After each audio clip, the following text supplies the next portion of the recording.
안녕하세요. 한빛교회 성도 여러분. 한 주간 비가 내리는 가운데서도 훈련을 하셨는데 다들 건강하신가요? 오늘은 마태복음 5장 43절부터 48절까지의 말씀을 읽고 사랑하십니까? 라는 제목으로 묵상하며 은혜 누리기를 원합니다. 제 성경으로 신약 성경 7쪽입니다. 43절 말씀부터 읽겠습니다.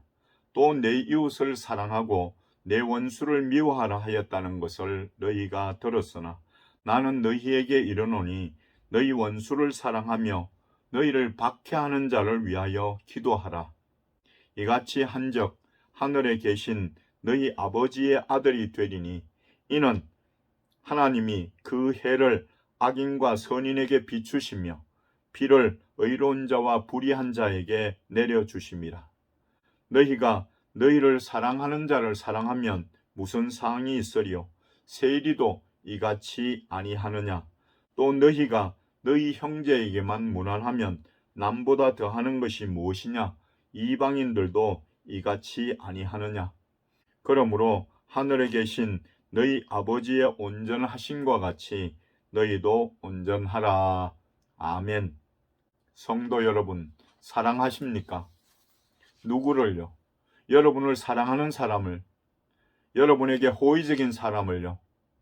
그런데 44절 상반절에 너희 원수를 사랑하며 라고 말씀하십니다. 그런데 말이 그렇지 어디 그게 쉬운 일입니까? 우리 모두에게 어려운 문제입니다.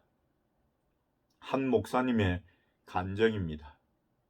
제가 목사가 되기 전 이야기입니다. 6.25 전쟁으로 아버지가 공산당에게 학살을 당하셨습니다. 그 일을 주도한 이는 저희 집에서 머슴을 살던 박모 씨였습니다. 저는 아버지의 원수를 갚겠다고 가슴에 칼을 품고 다녔습니다. 그런데 예수님을 믿고 나서 고민이 생겼습니다. 아버지의 원수를 갚아야 되나 말아야 되나를 놓고 밤잠을 설치곤 했습니다. 고민 탓인지 어린 제 얼굴에는 버짐이 보기 흉하게 번졌고 심한 불면증을 겪어야만 했습니다. 그러던 어느 날 늦은 저녁 시간에 예배당에 가서 기도하다가 잠이 들었는지 비몽사몽간에 몸이 붕 떠오르는 것 같더니 갑자기 불이 이글이글 타오르는 깊은 수렁으로 빠져들었습니다. 온몸을 태우는 듯 뜨거움을 느꼈는데 그만 정신을 잃었습니다. 다음날 새벽에 새벽 기도를 나오신 장로님이 저를 흔들어 깨웠습니다. 정신을 차리고 새벽 기도회를 마치고 집에 왔더니 제 얼굴을 본 어머님이 놀라시며 너 얼굴이 왜 그러냐 하시는데 순간 거울을 바라본 저도 놀랐습니다. 버짐이 가득했던 제 얼굴이 깨끗해지고 빛이 나는 것이었습니다. 그리고 가슴 속에 품고 있던 아버지의 복수심도 사라져 버렸습니다. 그날 학교에 다녀온 후에 담임 목사님을 찾아가 상담을 했습니다. 어제 저녁에 교회에서 있었던 일과 제 심정을 이야기했습니다. 목사님은 자네는 불성령을 체험한 것이네. 하나님이 자네를 특별히 사랑하시는 거야. 그리고 원수를 미워하는 마음도 지워주셨어. 이제는 가벼운 마음으로 살아가게나. 그리고 혹 하나님이 자네를 부르셨는지도 모르겠네. 더 기도해보고 하나님이 부르셨다는 사명감이 있으면 그때 다시 이야기하세요. 사랑과 용서 그리고 성령과 신유의 체험은 제가 그 후에 신학을 공부하고 목사가 되는 동기가 되었습니다. 여러분, 사랑은 쉽게 풀리지 않는 방정식과 같은 것입니다. 수학 방정식 하면 지긋지긋한 분들 있죠. 저도 공부할 때 참 어렵게 느꼈습니다.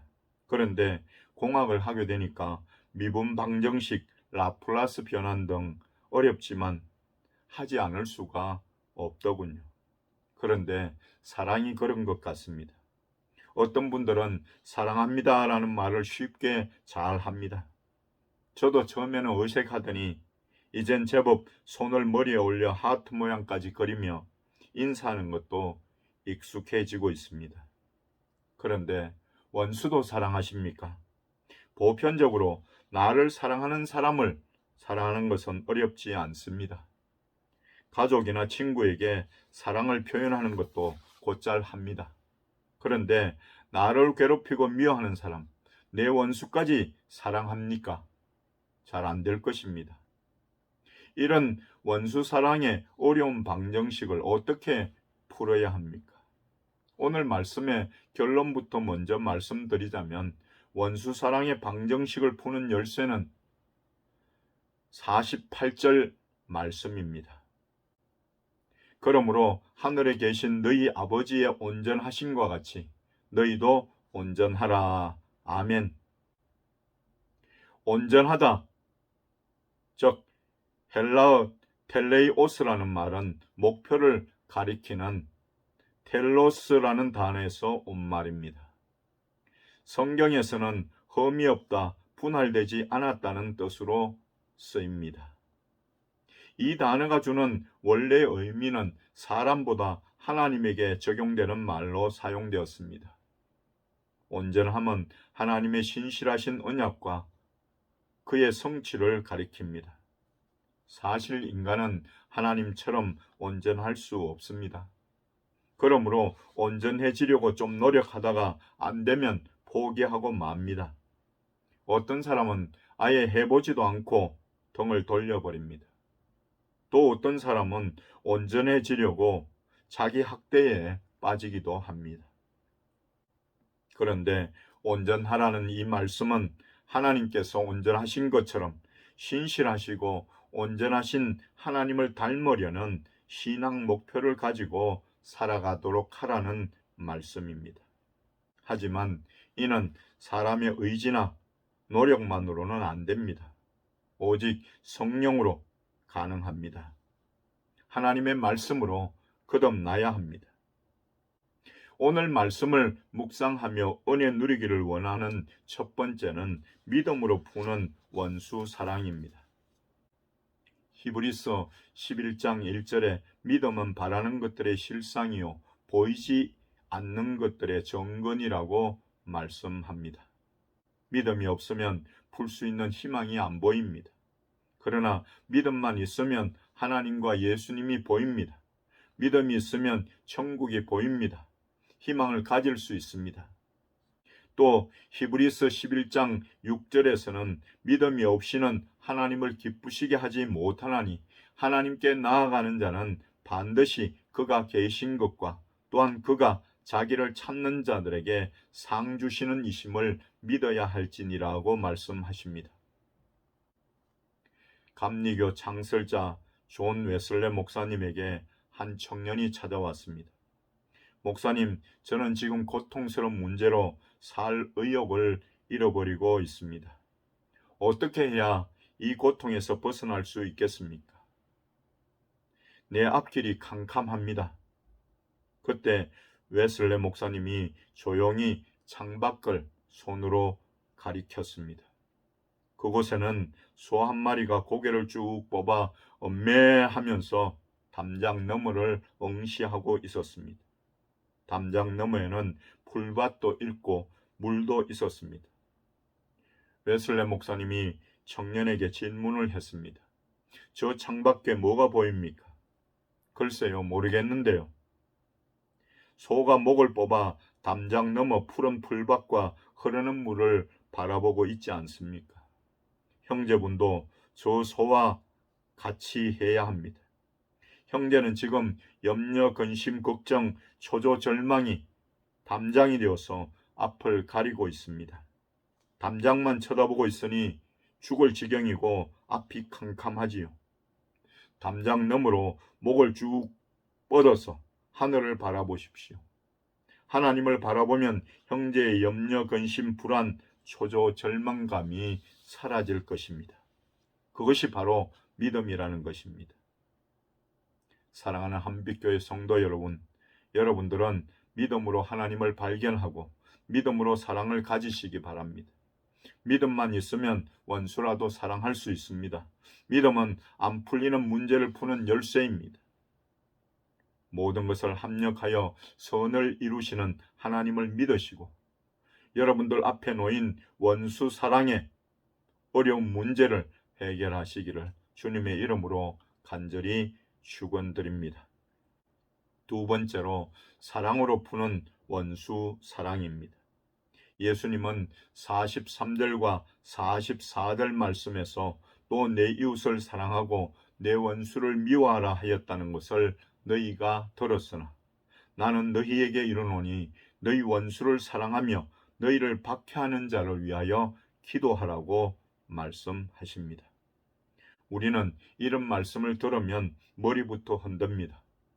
그러나 이 말씀을 가만히 묵상해보면 문제를 푸는 실마리가 보입니다. 누구하고든지 또는 무슨 일이든지 적대관계나 대립적으로 보면 율법이나 원칙만 보입니다. 하지만 인간관계나 복음적으로 보면 사랑이 보입니다. 사랑은 바로 원수 사랑의 문제를 푸는 열쇠입니다. 어떤 동네 정자에서 두 노인이 장기를 두다가 다툼이 벌어졌습니다. 한 수를 물려달라 못 물려준다 다투다가 한 노인이 다른 노인을 슬쩍 밀쳤는데 넘어져서 그만 죽고 말았습니다. 떠민 노인이 집으로 돌아와 깊은 시름에 잠겨 있을 때 장터에서 그 소식을 듣고 달려온 아들이 집으로 들었었습니다. 이 일을 어쩌면 좋단 말이냐? 그까짓 것 가지고 염려하지 마시고 이리 좀 나오세요.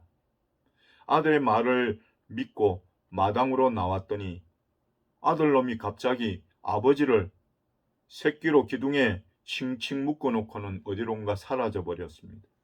한참 만에 죽은 이의 큰아들 상주의 산발한 머리채를 잡아 끌고 집으로 들어섰습니다. 그를 기둥에 묶인 제 아버지 앞에 세워놓고는 도끼 한 자루를 그의 손에 쥐어주며 어서 죽여라고 했습니다. 아무리 아버지를 죽인 원수라도 도끼로 죽일 수는 없는 노릇 아닙니까?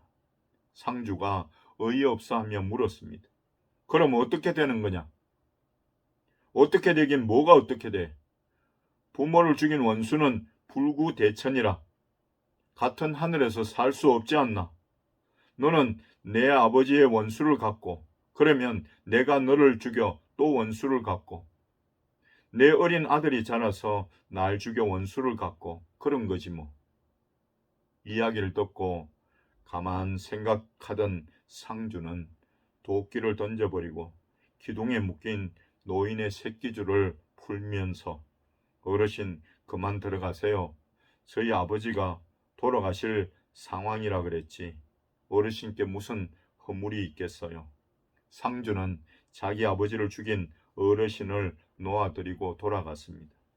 비록 전해져오는 옛 이야기지만 여기에 깊이 생각해 볼 만한 것이 있습니다. 원수는 원수를 부를 뿐입니다. 당장은 내가 원수를 갚아 속이 시원할지 몰라도 결국 원수를 갚은 자신이 또 누군가의 원수가 되고 맙니다. 누군가가 고리를 끊지 않으면 원수 갚는 일은 계속해서 이어지며 모두를 무너뜨릴 뿐입니다. 우리는 죄를 짓고 하나님과 원수가 되었습니다. 하나님은 죄인을 원수처럼 여기고 당연히 죽여야 했습니다. 그러나 하나님은 사랑이십니다. 하나님은 사랑 때문에 원수인 죄인을 참아 죽일 수 없었습니다. 요한복음 3장 16절과 17절에 하나님이 세상을 이처럼 사랑하사 독생자를 주셨으니 이는 그를 믿는 자마다 멸망하지 않고 영생을 얻게 하려 하심이라. 하나님이 그 아들을 세상에 보내신 것은 세상을 심판하려 하심이 아니요 그로 말미암아 세상이 구원을 받게 하려 하심이라고 말씀하십니다. 모든 문제를 푸는 열쇠는 이 말씀에 있습니다. 이것이 복음입니다. 복음은 사랑으로 최정점을 이루고 있습니다. 사랑으로 풀면 안 풀리는 문제가 없습니다. 또 베드로전서 4장 8절에서는 무엇보다도 뜨겁게 서로 사랑할지니 사랑은 허다한 죄를 덮느니라고 했습니다. 사랑하는 한빛교회 성도 여러분, 하나님이 우리를 먼저 사랑하셨습니다. 하나님께서 우리를 사랑하사 독생자까지 십자가에 내어 주셨습니다. 그 사랑으로 원수 사랑의 문제를 풀고 원수도 사랑하시는 여러분들 다 되시기를 간절히 바랍니다. 마지막 세 번째로 기도로 푸는 원수 사랑입니다. 44절 말씀입니다. 나는 너희에게 이르노니 너희 원수를 사랑하며 너희를 박해하는 자를 위하여 기도하라. 지금까지 많이 본 말씀이고 또 들었지만 원수를 사랑하는 것은 결코 쉽지 않습니다. 그런데 성도가 이런 어려운 문제라도 풀 방법이 있습니다. 그것은 기도입니다. 마태복음 7장 7절에서는 구하라 그리하면 너희에게 주실 것이요 찾으라 그리하면 찾아낼 것이요 문을 두드리라 그리하면 너희에게 열릴 것이니라고 말씀하십니다. 영국 회중교회 목사인 조지퍼 파커는 누구보다 기도를 강조한 인물이었습니다.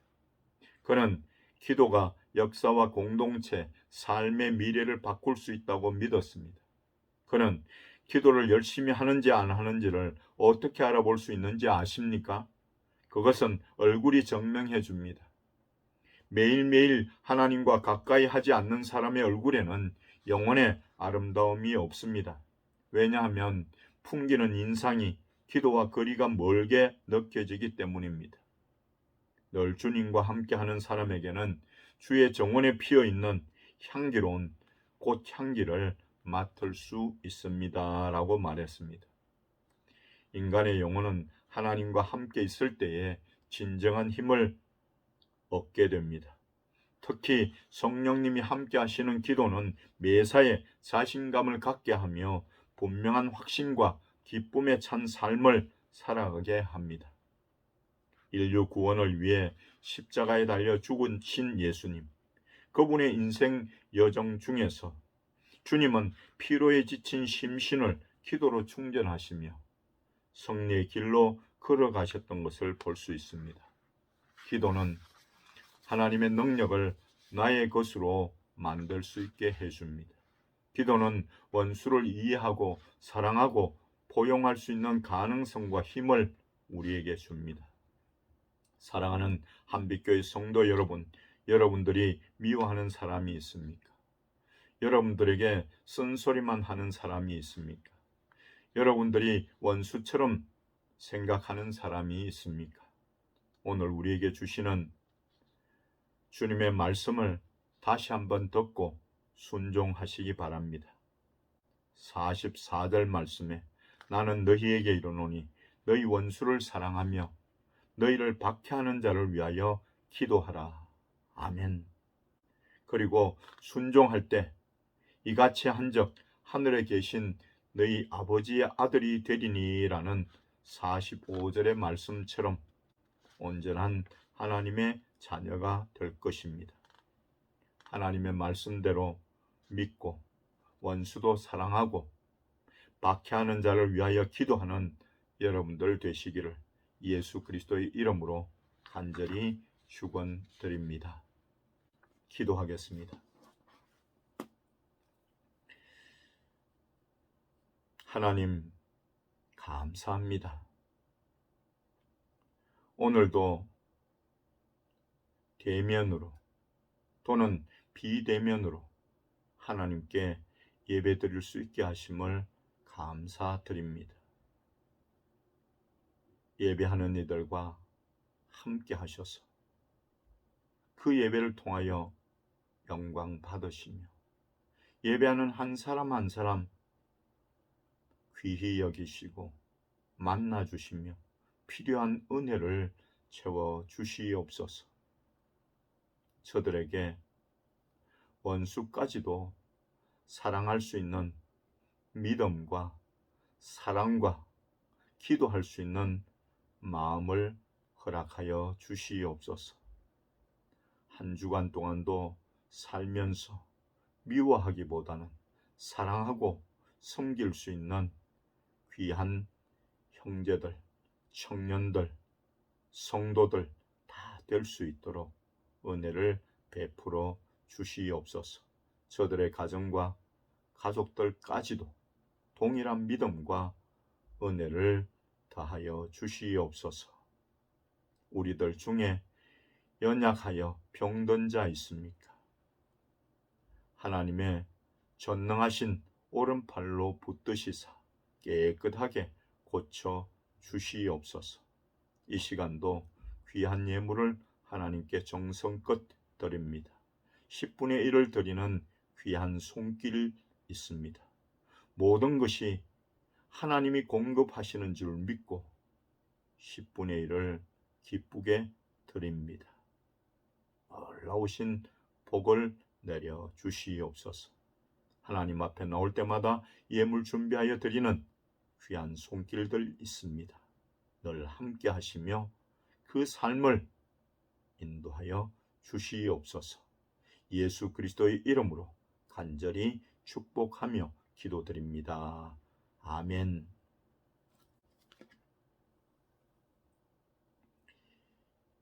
이제는 우리 구주 예수 그리스도의 크신 은혜와 하나님 아버지의 만극하신 사랑하심과 성령님의 충만 역사 위로 교통하심이 오늘도 하나님 앞에 예배드리는 귀한 성도들과 저들의 가정과 가족들과 838대대 장병들과 이 나라 이 민족 위에 지금부터 영원토록 함께 있을지어다. 아멘.